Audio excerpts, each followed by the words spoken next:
শুভাশিস দাস এই মুহূর্তে আমাদের সাথে রয়েছেন। শুভাশিস বাবু, সিআইডি আপনাকে জিজ্ঞাসাবাদ করেছিল এবং খুব নির্দিষ্টভাবে সিআইডির সূত্রে আমরা যে খবর পাচ্ছি, শুভাশিস দা, মহেশতলার এমএলএ হিসেবে আপনি বলেছেন যে সেদিন আপনি উপস্থিত ছিলেন না, আপনি সইটা করেননি।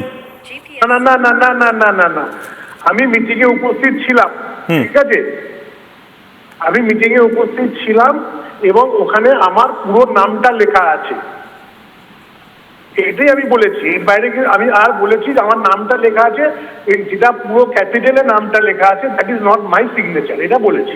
না, এই যে ক্যাপসে যে লেখা আছে that is not my signature, এটা এই সম্ভাবনাটা হলো কি করে তাহলে? দেখুন, এক মিনিট কথা শেষ করতে দিন। ক্যাপিটালে লেখা আছে, ঠিক আছে, আমাকে জিজ্ঞেস করছে এটা কি আপনার সিগনেচার, আমি বলেছি না আমার সিগনেচার না। তখন আমার সিগনেচার হবে না কেন? মানে এইটা তো আপনাদেরই সিগনেচার সম্বলিত যে কাগজটা স্পিকারের কাছে গেছিল। কথাটা বুঝুন, আচ্ছা কথাটা বুঝুন। আমাদেরকে যখন দেওয়া হয়েছে পেপারটা, ঠিক আছে, ওটা কি আপনাকে কি বলে ওটাকে, আমাদেরকে বলেছে যে নাম লিখে দিন। না, আপনি জানতেন তো যে মানে এই যে রেজলিউশনের কাগজে সই করছেন? দেখুন একটা কথা বলি, ওর তলায় একটা পেপার ছিল, ওই পেপারটা আমি দেখিনি।